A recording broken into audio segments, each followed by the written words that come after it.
واتبعوا أحسن ما أنزل إليكم من ربكم من قبل أن يأتيكم العذاب بغتة وأنتم لا تشعرون.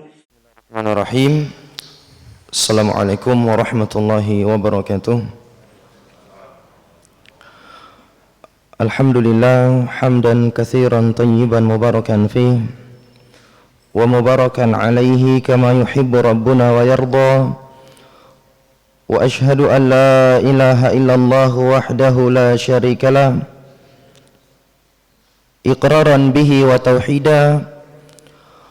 Wa ashhadu anna Muhammadan abduhu wa rasuluhu sallallahu alaihi wa ala alihi wa sahbihi ajma'in, amma ba'd. Kaum muslimin dan muslimat sidang jamaah salat subuh rahimani wa rahimakumullah. Tiada ucapan yang paling pantas untuk kita ucapkan di pagi hari yang berbahagia ini melainkan puji dan syukur kita kepada Allah Subhanahu wa taala atas limpahan nikmat dan karunia yang Allah Subhanahu wa taala curahkan kepada kita semua. Allah Subhanahu wa taala mengingatkan kita semua di dalam firman-Nya, wa atakum min kulli ma sa'altumuhu wa in ta'uddu ni'matallahi la tuhsuha innal insana ladzalumun kafar. Dan Allah telah memberikan kepada kalian segala apa yang kalian inginkan.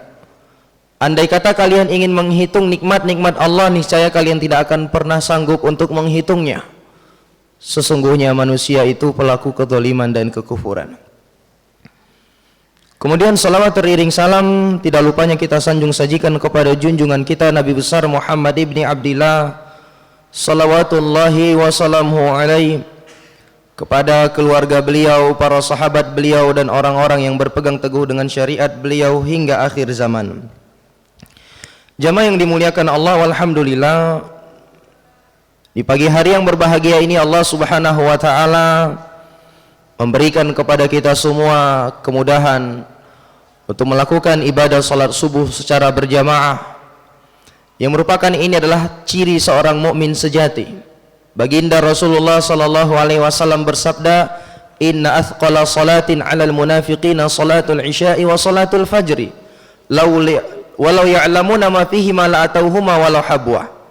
Salat yang paling berat untuk dikerjakan oleh orang-orang yang ada sifat kemunafikan pada dirinya adalah salat isya dan salat subuh, yang andai kata mereka mengetahui keutamaan yang terdapat di dalam dua salat tersebut, la atauhuma walau habwa, niscaya mereka akan rela mendatangi keduanya sekalipun dengan merangkak. Dan di dalam sebuah hadis Nabi SAW pernah bersabda, "Man shallal isya'a fi jama'atin faka'annama shalla nisfal lail. Wa man shalla subha fi jama'atin faka'annama shalla laila kullaha." Siapa yang melakukan salat isya secara berjamaah seakan-akan dia telah salat setengah malam. Dan barang siapa yang menyambungnya dengan melakukan salat subuh secara berjamaah, faka'annama shalla laila kullaha, seakan-akan dia sudah salat semalaman suntuk. Jamaah yang dimuliakan Allah, di dalam sebuah hadis yang diriwayatkan oleh Al-Imam At-Tirmidzi rahimahullahu ta'ala dari seorang sahabat yang bernama Abdullah ibn Umar ibn al-Khattab radhiyallahu ta'ala anhuma. Abdullah bin Umar pernah bertutur, "Qallama kana Rasulullah sallallahu alaihi wasallam yaqumu min majlisin hatta yad'u bihaula'il kalimati li ashabihi." Sangat jarang sekali Rasul sallallahu alaihi wasallam itu bangkit dari sebuah majlis, melainkan Rasulullah sallallahu alaihi wasallam memanjatkan beberapa potongan doa berikut ini kepada para sahabatnya. Allahumma qasim lana min khasyatika ma tahulu bihi bainana wa baina ma'asik, wa min ta'atika ma tuballighuna bihi jannatak, wa minal yaqini ma tuhawwinu bihi alaina masa'ibad dunya, wa matti'na bi asma'ina wa absarina wa quwwatina ma ahyaitana waj'alhu al-waritha minna waj'al tha'rana 'ala man zalamana wansurna 'ala man 'adana wa la taj'al musibatana fi dinina wa la taj'alid dunya akbara hammina wa la mablagha ilmina wa la tusallit alaina man la yarhamuna. Artinya Nabi sallallahu alaihi wasallam berdoa, ya Allah, bagikanlah untuk kami ya Allah rasa takut kepada Engkau, rasa takut yang akan memisahkan antara diri kami dan kemaksiatan kepadamu.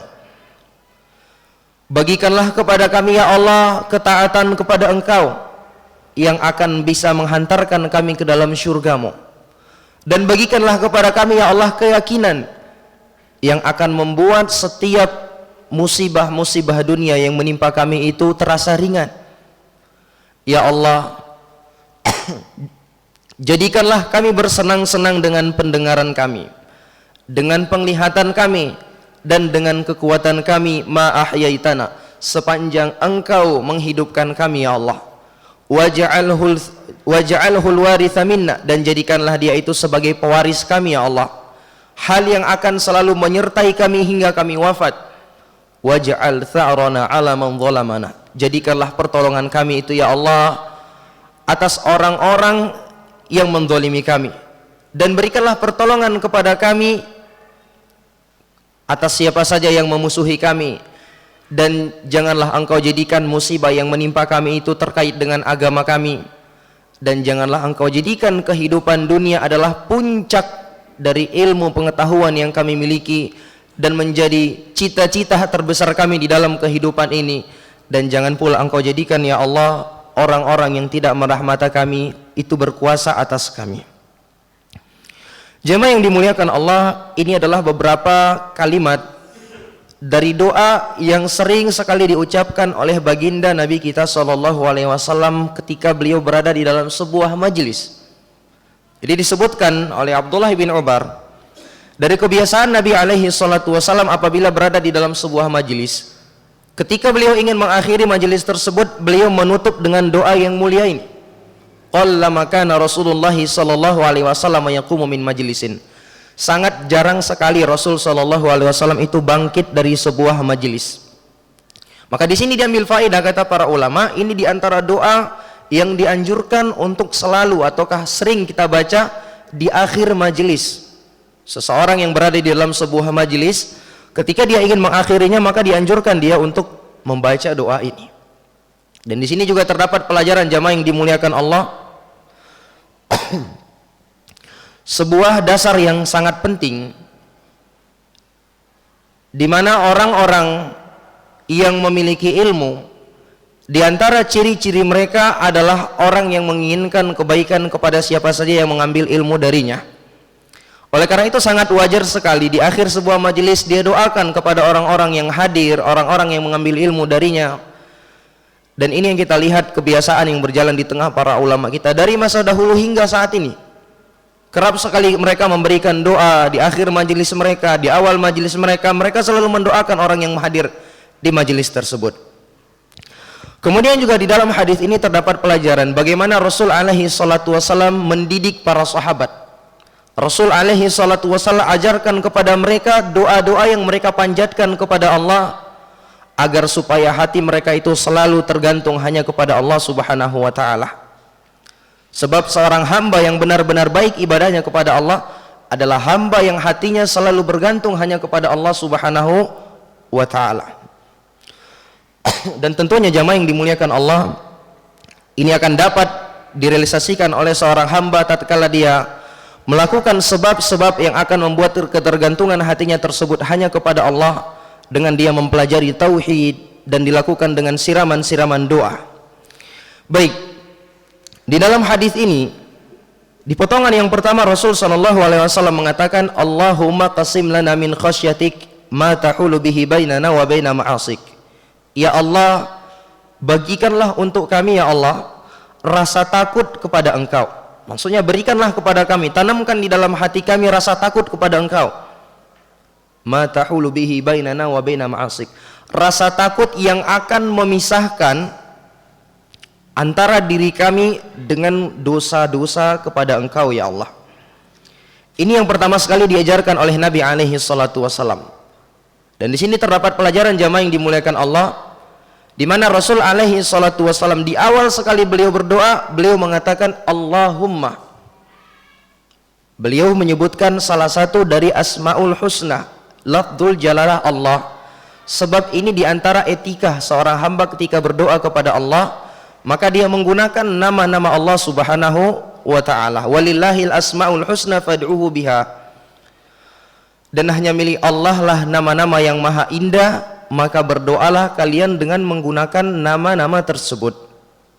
Dan disebutkan oleh para ulama, sunnahnya seseorang itu membawakan atau menyebutkan salah satu dari Asmaul Husna yang mencocoki doa yang dia minta kepada Allah Subhanahu wa ta'ala. Kalau seandainya dia minta rezeki, maka didatangkan Asmaul Husna yang berkaitan dengan hal itu. Ya Razzaq urzuqni. Kalau dia misalnya ingin bertaubat kepada Allah, dia sebutkan dari nama-nama Allah Subhanahu wa ta'ala, Ya Tawwab, Ya Ghafur, dan yang semisal dengannya. Baik, Nabi mengatakan, Allahumma qasim lana, ya Allah, bagikanlah kepada kami ya Allah, min khasyatik, rasa takut kepada Engkau. Ini menunjukkan jemaah yang dimuliakan Allah, bahwasanya rasa takut yang ada di dalam hati seorang hamba itu merupakan anugerah dari Allah Subhanahu wa ta'ala. Dia diminta dari Allah Subhanahu wa ta'ala, tidak datang begitu saja, tapi merupakan pemberian Allah Subhanahu wa ta'ala. Dan kalimat iqsim di sini itu sama seperti kalimat yang digunakan untuk pembagian harta. Ya, hanya saja kebanyakan dari kita jamaah yang dimuliakan Allah menyangka sebuah pemberian yang Allah berikan kepadanya itu rezeki ketika dia berbentuk harta, ketika dia berbentuk pangkat jabatan. Nah, baru dia menyangka itu adalah rezeki. Ketika dia mendapatkan untung yang besar, ya, proyeknya beruntung, dia menyangka itu adalah rezeki. Benar, dia berbahagia dengannya, itu tidak masalah jamaah yang dimuliakan Allah. Tapi jangan sampai kita terluputkan dari makna rezeki yang sesungguhnya. Rezeki Allah Subhanahu wa ta'ala itu sangat luas sekali cakupannya, bukan hanya terbatas pada harta, pangkat, dan jabatan. Terkadang di sana ada rezeki yang jauh lebih besar dari apa yang kita pandang dengan rezeki. Misalnya seseorang diberikan oleh Allah Subhanahu wa ta'ala berupa amalan-amalan hati, ditanamkan di dalam hatinya rasa takut kepada Allah Subhanahu wa ta'ala, ditanamkan di dalam hatinya kecintaan kepada Allah, diberikan rasa harapan di dalam hatinya mengharapkan apa yang ada di sisi Allah Subhanahu wa ta'ala. Ini semua merupakan rezeki yang sangat besar yang Allah berikan kepada seorang hamba. Dibuat hatinya merasa qanaah terhadap apa yang Allah berikan, tunduk terhadap takdir dan ketentuan Allah, maka ini semua adalah rezeki yang sangat besar jemaah yang dimuliakan Allah. Sebagai kita hanya menyangka rezeki itu dinamakan rezeki ketika dia berbentuk harta, ketika dia berbentuk selembar uang, baru dikatakan sebagai rezeki. Ini keliru jamaah yang dimuliakan Allah. Hadirnya kita berada di majelis ilmu pada saat ini merupakan anugerah dan rezeki yang sangat besar yang Allah berikan kepada kita. Mampu menjaga sholat 5 waktu secara berjamaah, ini merupakan rezeki yang sangat besar. Mampu berpegang teguh dengan sunnah Rasul Sallallahu Alaihi Wasallam, ini juga rezeki yang sangat besar. Ya. Makanya jangan pernah mengkerdilkan makna rezeki tersebut. Rezeki itu adalah segala sesuatu yang bisa mendekatkan diri seorang hamba kepada Allah. Itulah dia rezeki yang sesungguhnya. Maka di sini Rasul Sallallahu Alaihi Wasallam meminta kepada Allah Subhanahu Wa Taala agar diberikan dan ditanamkan di dalam hatinya rasa takut kepada Allah Subhanahu wa ta'ala. Sekali lagi ini menunjukkan bahwasanya rasa takut itu tidak datang begitu saja di dalam hati seorang hamba, tapi ada sebab-sebab yang harus dia tempuh yang membuat terpatri rasa takut tersebut di dalam hatinya. Di antara sebabnya adalah dia banyak-banyak berdoa dan memohon kepada Allah Subhanahu wa ta'ala. Sebagaimana Nabi kita Sallallahu Alaihi Wasallam berdoa kepada Allah, bahkan ini diantara doa yang sering sekali beliau panjatkan. Kata Abdullah bin Umar, qallama kana Rasul Sallallahu Alaihi Wasallam yaqumu min majlis. Sangat jarang sekali Rasul Sallallahu Alaihi Wasallam itu bangkit dari sebuah majelis hatta yad'u biha ulail kalimati li ashabihi, sampai beliau memanjatkan doa ini untuk para sahabatnya. Kalau Nabi Sallallahu Alaihi Wasallam saja masih berdoa kepada Allah untuk ditanamkan di dalam hatinya rasa takut, maka bagaimana lagi dengan kita jemaah yang dimuliakan Allah, yang ibadah kita sangat sedikit, maksiat kita sangat banyak. Kapan lagi rasa takut tersebut tumbuh di dalam hati kita kalau kita tidak minta kepada Allah Subhanahu wa ta'ala? Ini sebab yang pertama. Sebab yang kedua, di antara sebab yang akan memunculkan rasa takut di dalam hati seorang hamba adalah dengan dia bersemangat di dalam mempelajari agama Allah. Mengenal agama Allah Subhanahu wa taala. Mengenal siapa Rabb yang dia ibadahi, mulai dari dia mengenal tentang nama-nama dan sifatnya, mengenal keagungan Allah Subhanahu wa taala, dan dia juga mengenal siapa Rasul sallallahu alaihi wasallam, nabi yang diutus kepadanya. Ini semua akan menumbuhkan rasa takut di dalam hati seorang hamba. Karena semakin seorang hamba memiliki pengetahuan tentang Allah, tentang Rasul sallallahu alaihi wasallam dan tentang agama Islam, maka secara otomatis rasa takut itu akan semakin terpatri di dalam hatinya. Oleh karena itu Allah Subhanahu wa taala menyebutkan, innama yakhsyallaha min ibadihi al-ulama. Hanya saja yang memiliki rasa takut kepada Allah Subhanahu wa taala dari kalangan hamba-hambanya hanyalah orang-orang yang memiliki ilmu. Iya. Sebab yang namanya khasyah, dia adalah rasa takut yang dibangun di atas ilmu terhadap siapa yang kita takuti.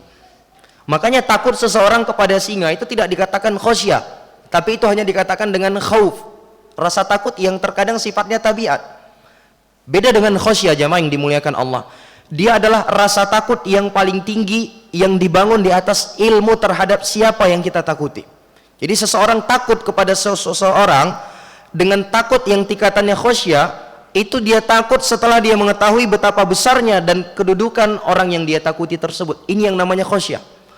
Oleh karena itu seseorang tidak akan mungkin tertanam di dalam hatinya rasa khasyah kepada Allah Subhanahu wa taala melainkan setelah dia mempelajari agama Allah Subhanahu wa taala. Iya. Maka rasa takut itu jamaah yang dimuliakan Allah diambil melalui sebab-sebab sehingga dia ada di dalam hati seorang hamba. Dan juga disebutkan oleh para ulama di antara sebab yang akan memunculkan rasa takut di dalam hati seorang hamba adalah dengan dia banyak membaca Al-Qur'anul Karim, banyak mentadaburi, membaca hadis-hadis Nabi sallallahu alaihi wasallam beserta penjelasan para ulama, banyak melihat dan mempelajari sebab-sebab kebinasaan umat-umat terdahulu supaya dia tidak terjatuh ke dalam hal yang telah membinasakan mereka. Banyak melihat dan mengingat kepada kematian, melihat ke alam kubur, ke akhirat, melihat kepada sakaratul maut, maka ini semua akan menumbuhkan rasa takut di dalam hati seorang hamba. Ya. Dan tidak lupa pentingnya jamaah yang dimuliakan Allah menjauhi sebab-sebab yang akan menghilangkan rasa takut di dalam hati seorang hamba. Di antaranya memiliki teman-teman yang lalai. Maka jamaah yang dimuliakan Allah, kedudukan rasa takut kepada Allah Subhanahu wa taala adalah sesuatu yang sangat istimewa. Sampai-sampai para ulama menyebutkan seorang hamba yang melakukan ibadah kepada Allah mesti terkumpul di dalam dirinya 3 hal. Yang pertama adalah rasa takut, yang kedua adalah ar-raja, harapan, dan yang ketiga adalah al-mahabbah. Apabila dia kurang di dalam salah satu dari 3 hal ini, maka tidak akan sempurna ibadahnya kepada Allah. Kalau dia hanya mendominasikan sisi khauf, maka dia akan terjatuh ke dalam orang-orang khawarij. Kalau dia hanya mendominasikan sisi ar-raja, harapan saja, tanpa dia mempertimbangkan rasa takut dan rasa cinta, maka inilah cara beribadahnya orang-orang murjiah. Dan kalau dia hanya mendominasikan sisi al-mahabbah, kecintaan, tanpa memperhatikan khauf dan raja, maka inilah bentuk ibadahnya orang-orang sufi ekstrim. Ya, hanya mengedepankan cinta, sehingga mereka mengatakan, kalau kamu, ya Allah, kalau aku beribadah kepada engkau mengharapkan surga dan takut akan nerakamu ya Allah, maka hukumlah aku ya Allah. Ini kan keliru jamaah yang dimuliakan Allah. Apa yang membuat itu? Karena mereka hanya mendominasikan sisi al-mahabbah. Intinya kami beribadah kepada Allah itu karena cinta, bukan mengharap surga, bukan mengharap neraka, bukan karena takut dari neraka Allah, tapi murni semata-mata karena cinta kepada Allah Subhanahu wa taala. Nah, seorang mukmin yang benar-benar beribadah kepada Allah, dia harus memperhatikan 3 hal ini. Ya. Oleh karena itu para ulama kita mengibaratkan 3 hal ini, ibaratkan seekor burung, kepalanya itu itulah mahabbah. Kemudian sayap kanan dan sayap kiri itulah ar-raja dengan khauf. Baik. Nah, jamaah yang dimuliakan Allah, kita tahu bahwasanya kedudukan khauf, khasyah di dalam ibadah itu adalah kedudukan yang sangat luar biasa. Makanya Nabi alaihi salatu wasallam mengatakan, ma tahulu bihi bainana wa baina ma'asik. Rasa takut yang akan memisahkan antara diri kami dan dosa-dosa kemaksiatan kepada Engkau ya Allah. Sebab kapan seorang hamba tidak memiliki rasa takut di dalam hatinya kepada Allah Subhanahu wa taala, itu akan membuat dia mudah sekali terseret dan terjatuh ke dalam kubangan dosa dan kemaksiatan. Apalagi jamaah yang dimuliakan Allah, jiwa kita ini pada asalnya memang Allah Subhanahu wa taala tersebutkan, innan nafsa la'ammaratun bisu. Sesungguhnya jiwa itu pada dasarnya condong mengajak kepada kejelekan. Ditambah lagi dosa dan maksiat memang sifatnya demikian menarik. Huffatil jannatu bil makari wa huffatin naru bisyahwat. Neraka itu diitari dengan perkara-perkara yang dibenci oleh seorang manusia. Sementara surga itu diitari dengan perkara syahwat yang akan mendorong dan menarik dia selalu ke dalamnya. Maka ketika seorang hamba tidak memiliki rasa khasyah kepada Allah Subhanahu wa taala, itulah yang akan membuat dia terjatuh ke dalam keberpalingan dari agama Allah Subhanahu wa taala.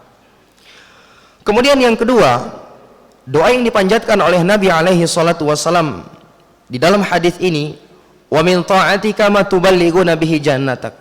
Ya Allah, berikanlah kepada kami ketaatan kepada Engkau ya Allah, ketaatan yang akan menghantarkan kami ke dalam surga-Mu ya Allah.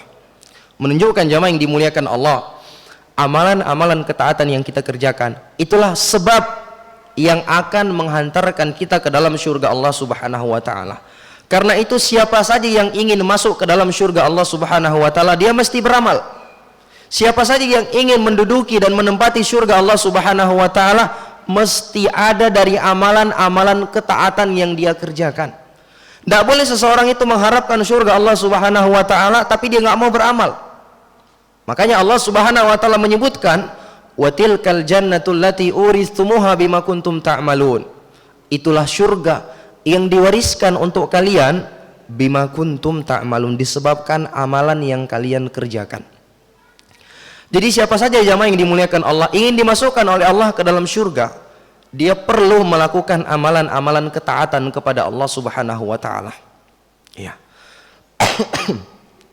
Sebab hal yang sangat mustahil, bahkan orang yang mengucapkannya akan dianggap sebagai orang yang dungu ketika ada orang yang berkata, saya ingin punya anak tapi saya nggak mau nikah. Lucu jamaah yang dimuliakan Allah, dia ingin kenyang tapi nggak mau makan. Begitu juga jamaah yang dimuliakan Allah dalam halnya surga Allah Subhanahu wa taala. Mustahil seseorang itu akan mendapatkan surga Allah Subhanahu wa taala kecuali dia harus melakukan amalan ketaatan kepada Allah. Makanya Nabi ingatkan, wa min ta'atika ma tuballighuna bihi jannatak. Ya Allah, anugerahkanlah kepada aku ya Allah rasa takut kepada Engkau yang akan menghantarkanku ke dalam surgamu. Kemudian yang ketiga kata Nabi alaihi salatu wassalam, wa minal yaqini ma tuhawwinu bihi alaina masaibad dunya. Ya Allah, berikan juga kepada aku ya Allah keyakinan yang akan membuat musibah-musibah dunia yang menimpa kami itu terasa ringan. Jamaah yang dimuliakan Allah, musibah di dalam kehidupan dunia adalah suatu hal yang pasti. Jangankan seorang mukmin, orang kafir sekalipun yang Nabi sudah bersabda kepada mereka, dunia sijnul mu'min wa jannatul kafir, dunia itu bagaikan penjara bagi seorang mukmin dan bagaikan surga bagi orang yang kafir, masih saja mereka di kehidupan dunia ini mendapatkan ujian dan cobaan. Apalagi seorang mukmin yang beriman kepada Allah. Ya Allah sendiri telah menyebutkan, afa hasibtum annama, Allah mengatakan, am hasibtum an tadkhulul jannah wa lamma ya'tikum mathalul ladzina khalau min qablikum massathumul ba'sa wad-dharra wa zulzilu hatta yaqula ar-rasul wal ladzina amanu ma'ah mata nasrullah ala illa nasrullahi qarib. Apakah kalian semua menyangka bahwasanya kalian akan masuk ke dalam surga? Walamma ya'tikum mathalul ladzina khalau min qablikum, padahal belum lagi datang kepada kalian ujian sebagaimana ujian-ujian tersebut telah menimpa orang sebelum kalian. Mereka ditimpa kesulitan, ditimpa kesusahan, ditimpa berbagai macam penyakit, wazulzilu, dan bahkan mereka digoncang, sampai-sampai Rasul dan orang yang beriman bersamanya berkata, mata nasrullah, kapankah datang pertolongan Allah? Ala inna nasrallahi qarib. Ketahuilah, sesungguhnya pertolongan Allah itu sangatlah dekat. Di dalam ayat yang lain Allah mengatakan, ahasiban nasu ayyutraku ayyaqulu amanna wa hum la yuftanun. Walaqad fatanna alladhina min qablihim fala ya'lamanna Allahu alladhina sadaqu wa la ya'lamanna al-kadzibin. Apakah manusia itu mengira akan dibiarkan begitu saja dengan menyatakan kami sudah beriman dan mereka belum diuji, kata Allah Subhanahu wa taala. Apakah mengira akan begitu? Tidak, jamaah yang dimuliakan Allah. Allah katakan, dan sungguh kami telah menguji orang-orang yang beriman sebelum mereka sehingga tatkala ujian dan cobaan itu datang, disitulah tampak siapa orang-orang yang jujur dan siapa orang-orang yang dusta. Jadi kita tidak dibiarkan hanya dengan mengatakan kami adalah orang yang mengikuti sunnah Nabi alaihi salatu wassalam, kami adalah orang yang berpegang teguh dengan sunnah Rasul alaihi salatu wassalam, kami ini adalah ahlu sunnah wal jamaah, wahum la yuftanun, padahal mereka belum diuji, kata Allah. Itu tidak akan mungkin, jamaah yang dimuliakan Allah. Pasti siapa saja yang mengikrarkan keimanannya kepada Allah Subhanahu wa taala pasti akan mendapatkan ujian dan cobaan. Terlebih lagi dia seorang mukmin yang Allah Subhanahu wa taala inginkan untuknya kebaikan.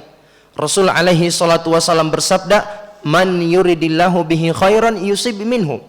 Siapa saja yang Allah taala inginkan untuknya kebaikan, maka Allah akan berikan kepadanya ujian. Allah akan berikan kepada dia cobaan. Oleh karena itu, jamaah yang dimuliakan Allah, ujian dunia itu adalah sesuatu yang pasti akan menimpa setiap kita. Hanya saja bentuk dan waktunya yang berbeda-beda di antara kita, jamaah yang dimuliakan Allah. Tapi dia adalah sesuatu yang sangat pasti. Oleh karena itulah permasalahannya bukan musibah itu turun atau tidak, karena dia sesuatu yang pasti akan turun menimpa kita semua. Permasalahannya bagaimana kita menghadapi musibah itu. Makanya Rasul alaihi salatu wassalam memohon kepada Allah agar diberikan keyakinan. Ini yang dibutuhkan seorang hamba ketika musibah itu datang. Dia butuh yang namanya keyakinan. Sehingga ketika seorang hamba sudah memiliki keyakinan yang menancap di dalam hatinya, musibah yang tadinya itu secara kasat mata sesuatu yang tidak enak, sesuatu yang menyempitkan dadanya, sesuatu yang bisa membuat dia gundah gulana, ketika dia memiliki keyakinan di dalam hatinya, itu akan bisa berubah menjadi sesuatu yang dia senangi, berubah menjadi sesuatu yang dia syukuri kepada Allah Subhanahu wa taala. Bisa dia lihat di situ ada ladang-ladang ketaatan untuk mendekatkan diri dia kepada Allah Subhanahu wa taala.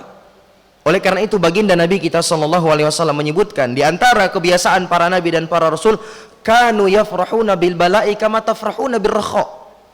Para nabi dan para rasul, mereka bergembira ketika mereka tertimpa musibah sebagaimana bergembiranya kalian ketika kalian mendapatkan kelapangan. Jadi subhanallah, jamaah yang dimuliakan Allah, kita ketika mendapatkan kelapangan kita bergembira, kita senang dengannya. Tidak dengan para nabi. Mereka bergembira justru ketika mendapatkan ujian dan cobaan, karena mereka tahu di dalam hal itu Allah Subhanahu wa taala bukakan kepada mereka sekian banyak pintu-pintu ibadah.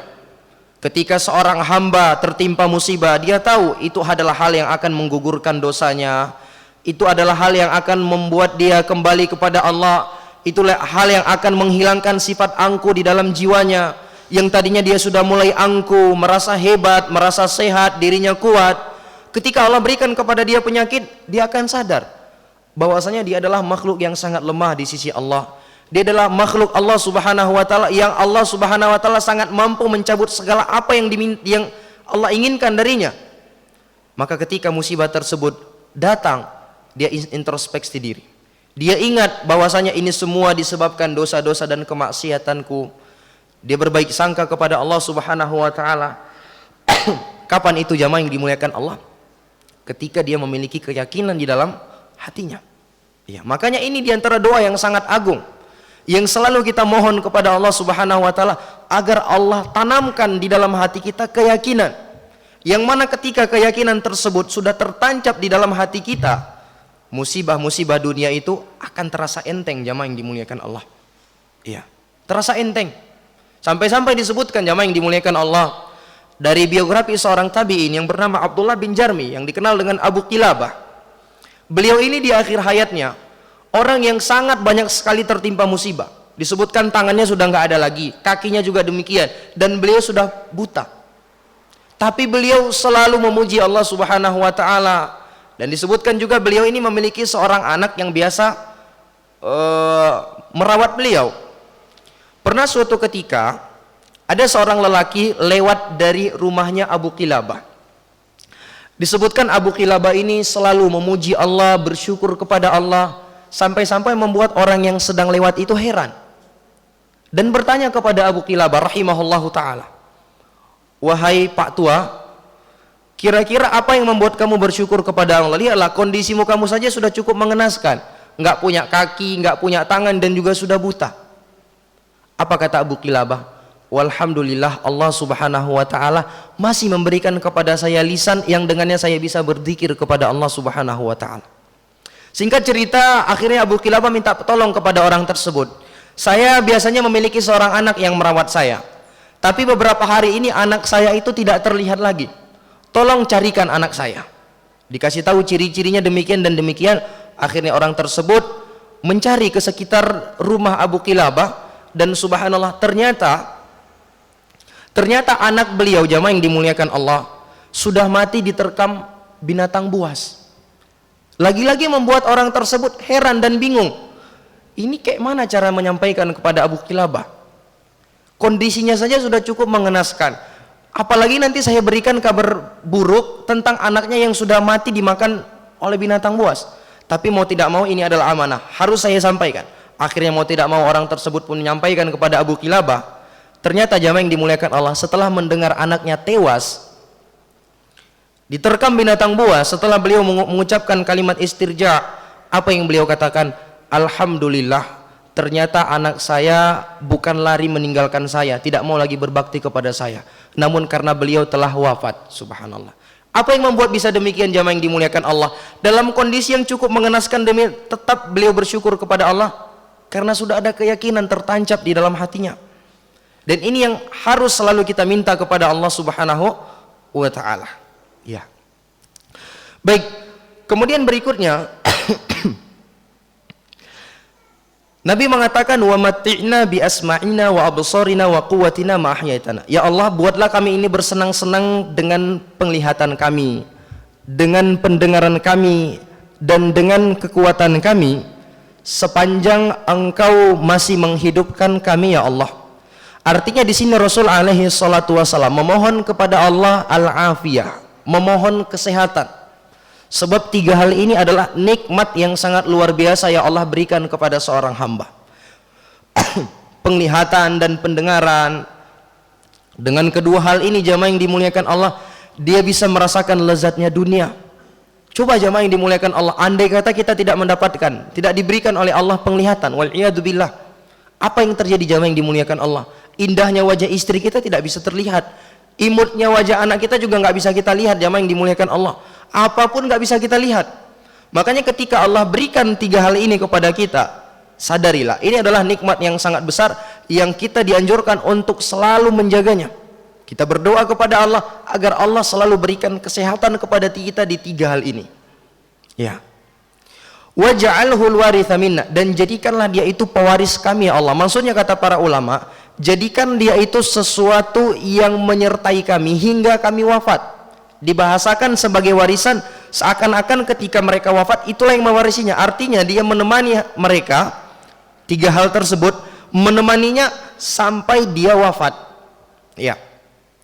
Kemudian waj'al tha'rana 'ala man zalamana, ya Allah, jadikanlah pembalasan kami itu untuk orang-orang yang menzalimi kami. Jadi dia diperbolehkan berdoa kepada Allah kepada orang-orang yang telah menzaliminya.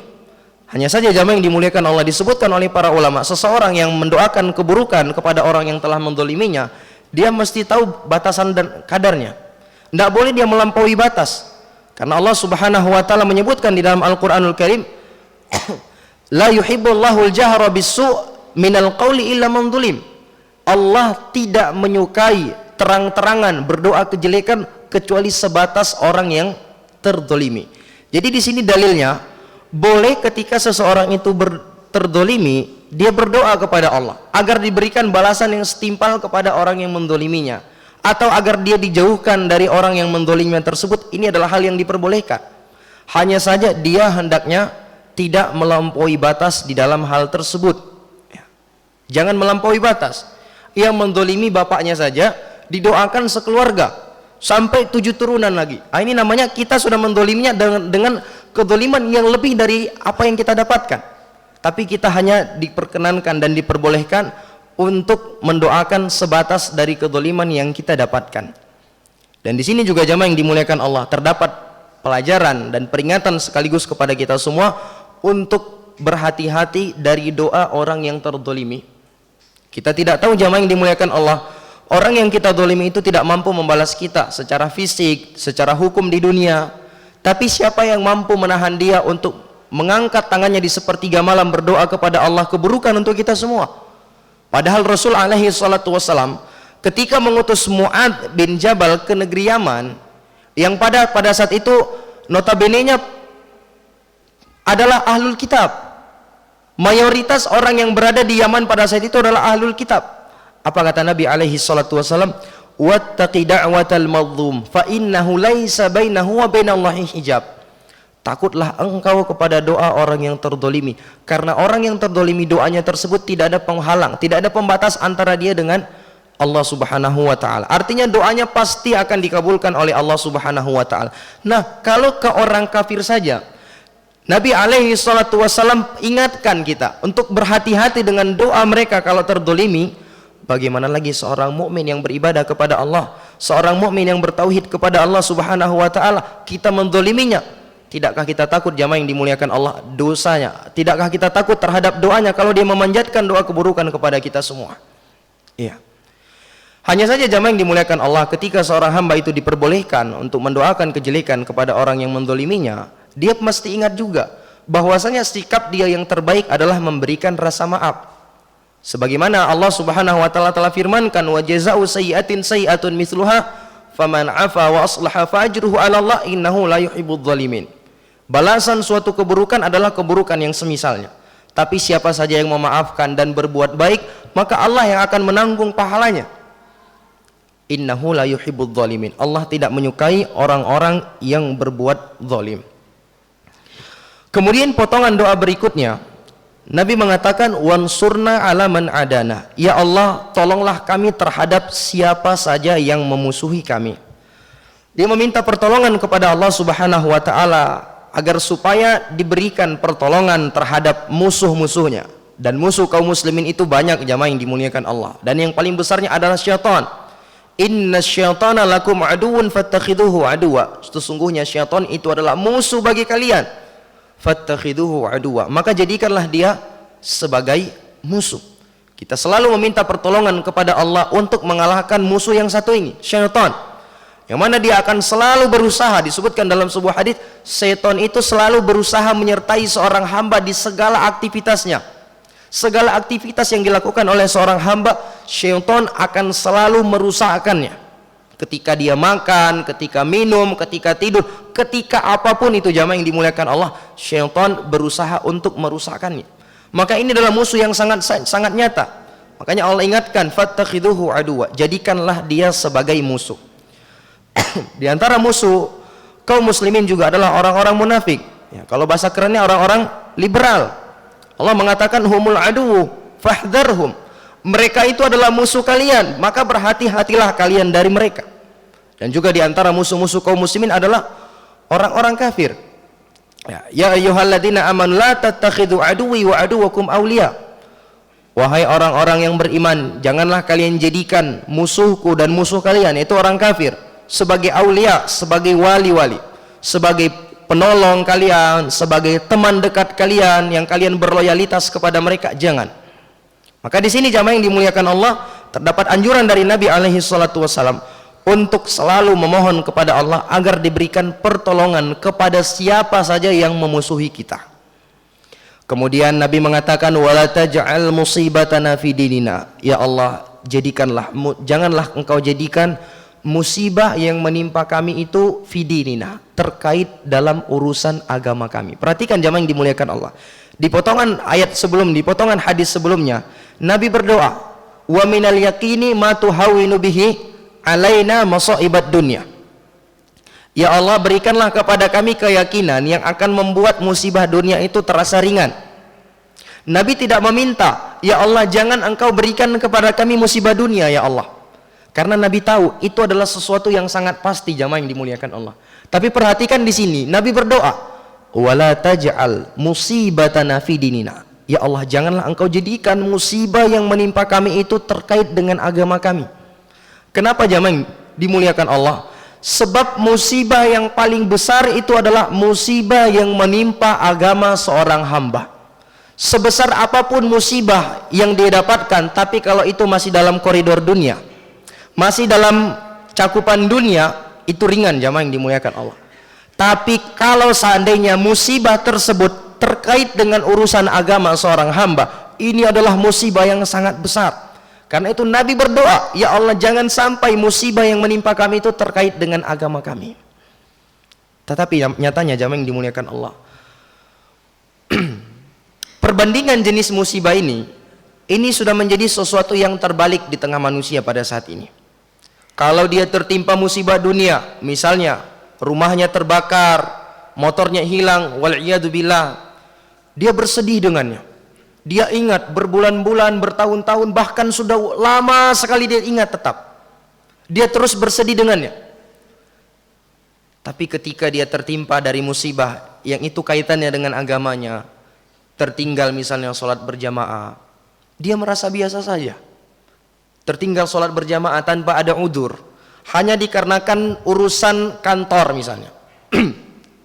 Hanya dikarenakan urusan bisnis, ketinggalan sholat berjamaah. Ini kita nggak berbicara nggak sholat, ketinggalan sholat berjamaah, dia merasa biasa-biasa saja, merasa itu nggak musibah. Padahal subhanallah, disebutkan sebagian para sahabat Nabi, ada di antara mereka yang terluputkan sholat asar secara berjamaah, saking besarnya penyesalannya, diinfakkan tanah yang paling dia sukai, itu diinfakkan. Saking besarnya penyesalannya jamaah yang dimuliakan Allah. Berbeda dengan kita.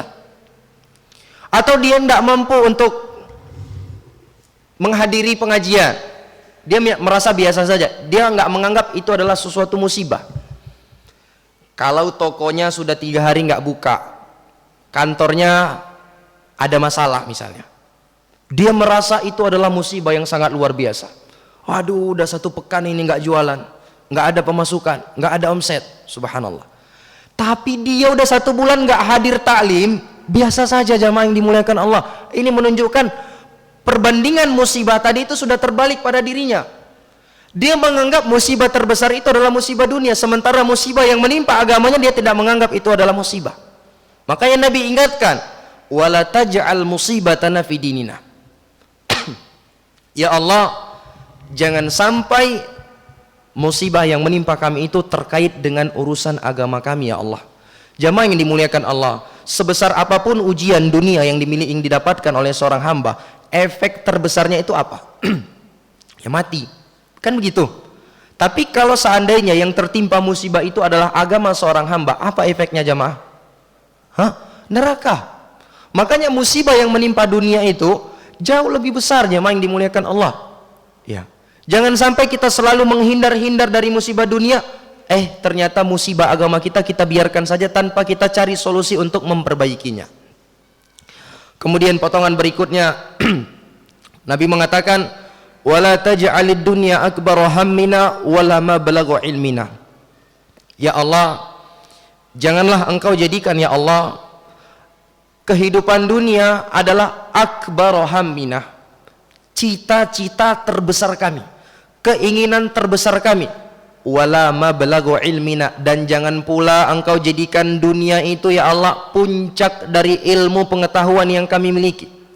Ini adalah doa yang sangat agung jamaah yang dimuliakan Allah.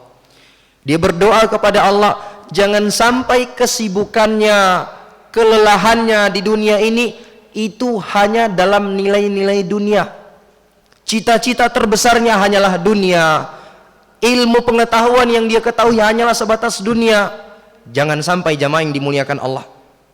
Sebab siapa saja yang mahir dalam urusan dunia tapi bodoh dalam urusan akhirat, dia secara tidak langsung telah menyerupai perbuatan orang-orang musyrik. Allah mengatakan, ya'lamuna zahiran minal hayatid dunya wa hum 'anil akhirati hum ghafilun. Mereka sangat tahu betul dalam perkara dunia, seluk-beluk dunia itu dia tahu, tanya apa saja tahu. Wahum 'anil akhirati hum ghafilun, tapi dalam urusan akhirat mereka lalai. Jangan sampai demikian jamaah yang dimuliakan Allah. Makanya Nabi berdoa kepada Allah, wala taj'alid dunya akbar hammina wala mablagha ilmina. Ya Allah, jangan engkau jadikan ya Allah dunia ini adalah puncak dari ilmu kami dan cita-cita terbesar kami. Jangan sampai kelelahan kita jamaah yang dimuliakan Allah, keringat kita di dunia ini hanya kita kucurkan untuk mendapatkan dari kehidupan dunia, sementara untuk kehidupan akhirat kita tidak mau berlelah, tidak mau mengeluarkan keringat di dalam mendapatkannya. Begitu juga dalam ilmu dunia, kalau mempelajari ilmu dunia Masya Allah sangat semangat, belajar bayar berapapun mau, apapun resikonya siap. Tapi kalau urusan akhirat hanya seketinggal duduk bawa buku, pulpen, tulis gratis. Iya, tidak betah jamaah yang dimuliakan Allah. Ini menunjukkan ada yang bermasalah dengan hati kita. Iya, ada yang bermasalah dengan hati kita. Di dalam sebuah hadis yang diriwayatkan oleh Imam Ahmad dari Zaid bin Thabit, baginda Rasul alaihi salatu wasallam pernah bersabda, "Man kanati dunya hamma, farraqallahu syamlah wa ja'ala al-faqra baina 'ainaihi wa lam ya'tihi minad dunya illa ma kutibalah." Siapa saja yang cita-cita terbesarnya, keinginan terbesarnya adalah dunia, Allah berikan kepada dia 3 hal. Farraqallahu syamlah, Allah akan cerai beraikan segala urusan dia. Segala urusan dia itu dicerai beraikan oleh Allah. Wa ja'alal faqra baina ainai, Allah akan buat kefakiran itu berada di kedua pelupuk matanya. Ini dia jamaah yang dimuliakan Allah. Orang yang hanya mengejar dunia, cita-cita terbesarnya hanya dunia, jangan pikir dia akan merasa puas. Enggak. Allah sudah buat kefakiran itu berada di kedua pelupuk matanya. Perhatikan bahasa hadis, di kedua pelupuk matanya, sehingga kemanapun dia melihat, dia memandang dirinya sebagai orang yang miskin. Makanya jamaah yang dimuliakan Allah, orang-orang yang korupsi itu orang apa? Kaya apa miskin? Orang kaya apa miskin dengan korupsi? Orang kaya semua, nggak ada orang miskin jamaah yang dimuliakan Allah. Ya, kalau kita lihat orang-orang yang korupsi itu orang kaya semua. Kenapa mereka nggak cukup? Padahal mereka subhanallah sudah diberikan oleh Allah harta yang sangat melimpah. Karena memang telah Allah jadikan kefakiran berada di kedua pelupuk matanya, sehingga dia menyangka dirinya sebagai orang yang fakir, yang butuh untuk bekerja keras dalam mengumpulkan harta, kumpul terus. Ya. Makanya Nabi mengatakan, "Lau kana li ibni Adam wadiyan min dhahab la yakuna la ahabba an yakuna lahu wadiyani."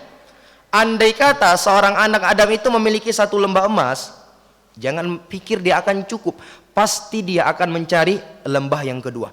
Kalau sudah punya lembah yang kedua, cari lembah yang ketiga.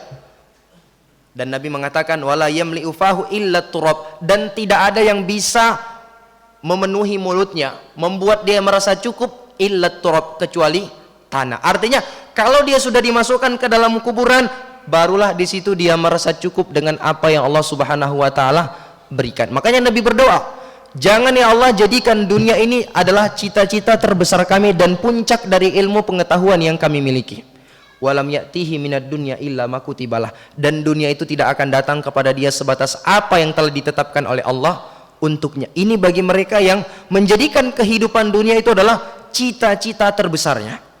Tetapi kebalikannya jamaah yang dimuliakan Allah, Nabi mengatakan, wa man kanatil akhiratu hammah jama'allahu syamlah wa ja'alal ghina fi qalbi wa ta'tihi minad dunya wa hiya raghimah. Tetapi barang siapa yang cita-cita terbesarnya adalah kehidupan akhirat, jama'allahu syamlah, Allah akan kumpulkan upayanya, Allah akan berikan pertolongan kepadanya, wa ja'alal ghina fi qalbi, Allah akan buat ghina, kekayaan itu berada di dalam hatinya. Karena Nabi sebutkan di dalam hadis yang lain, laisal ghina an kathratil ard, innamal ghina ghinan nafs. Kaya yang sesungguhnya itu bukanlah dengan banyaknya harta, tetapi kekayaan yang sesungguhnya adalah ghinan nafs, rasa cukup yang ada di dalam hati.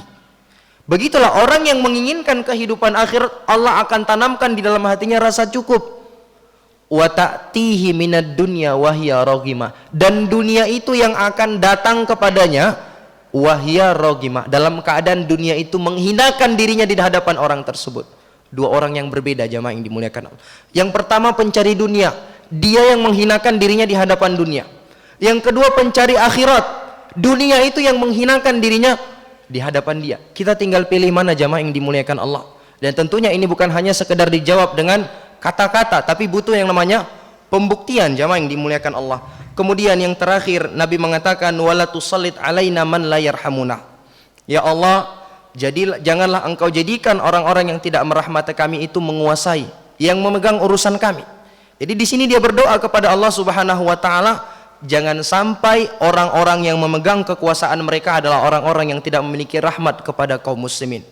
Kebalikannya dia berdoa kepada Allah agar diberikan pemimpin yang menunjukkan rasa cintanya, rasa sayangnya, menginginkan kebaikan kepada kaum muslimin. Hanya saja jamaah yang dimuliakan Allah, yang seperti ini butuh untuk aplikasinya.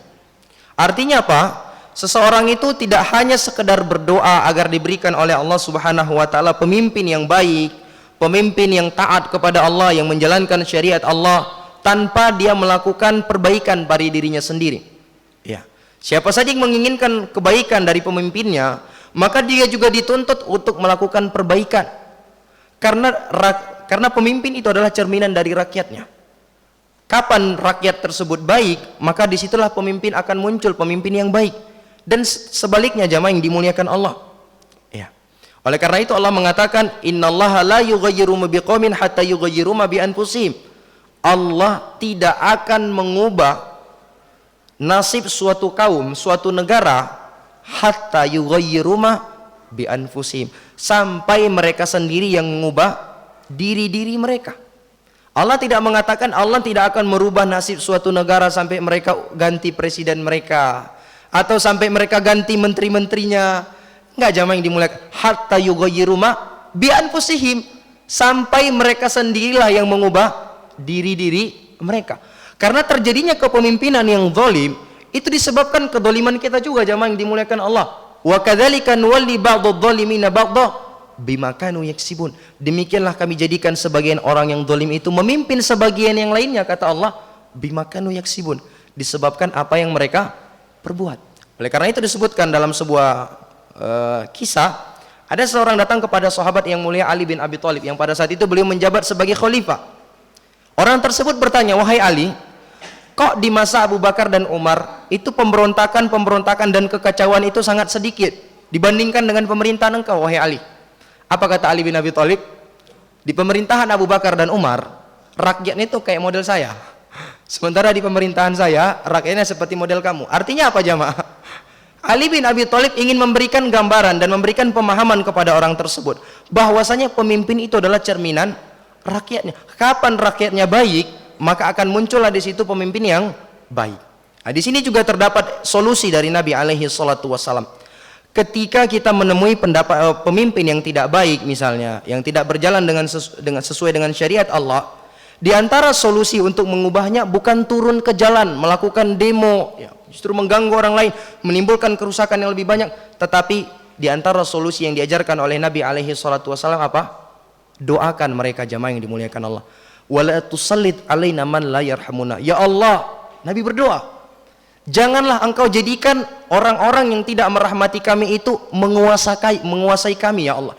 Didoakan kepada Allah Subhanahu wa ta'ala. Sebab jamaah yang dimuliakan Allah, doa yang kita panjatkan itu jauh lebih besar kemungkinannya akan memberikan perbaikan daripada demo-demo yang kita kerjakan. Wallahu alam bisawab. Ini adalah doa yang sangat agung yang hendaknya kita hafal dan sering sekali kita baca di kesempatan-kesempatan kita berdoa kepada Allah Subhanahu wa taala. Semoga Allah Subhanahu wa taala menganugerahkan kepada kita semua kemanfaatan dari doa yang kita bacakan tadi dan menjadikan kita semua orang-orang yang berhak mendapatkan kandungan dan manfaat dari doa ini, dan semoga Allah Subhanahu wa taala mengabulkan doa ini untuk kita semua. Dan semoga Allah Subhanahu wa taala senantiasa memberikan taufik dan hidayah kepada kita semua. Amin ya rabbal alamin.